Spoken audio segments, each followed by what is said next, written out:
Today we're being asked to write what is effectively a blank cheque to make it easier to choose to die than to live. And voting to do this, I don't believe, is a neutral act. I think it has consequences. Scottish Hospices said that if assisted dying is legalised, then hospices could see their fundraising efforts impacted. The Royal College of Psychiatrists in Scotland said they did not think that costs could be absorbed within existing budgets. The Royal College of GPs said that trying to add it onto a busy general practice would be very difficult.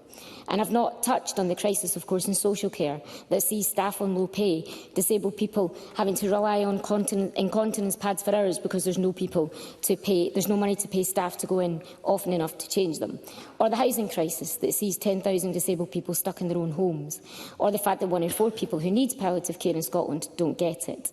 So what would the costs of this bill mean for the opportunities to address all of that?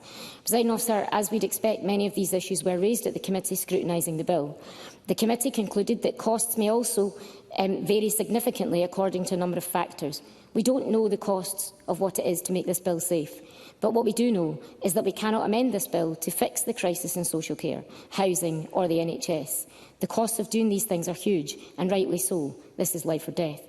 Colleagues, we're asked today to support a blank cheque for assisted suicide, and whatever the costs are in the end for that, it means money diverted away from services designed to support constituents to live well, to a service that makes it easier for them to choose to die.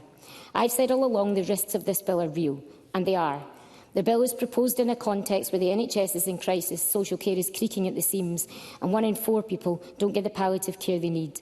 To change that context, we need fundamental changes in health and social care, housing and much, much more to improve the lives of our constituents. Spending money, a lot of it according to evidence, on assisted suicide reduces money for other areas.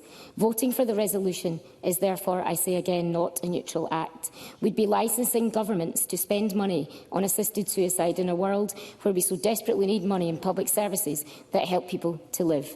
No matter how hard or intolerable life can be, there must always be hope for a better world, one where we have the right to practical assistance and support to lead ordinary lives. And so today, I ask members to vote against the blank cheque to make it easier to choose to die, and to instead continue to fight for a better world where we can all choose to live in a world that supports us to do it well.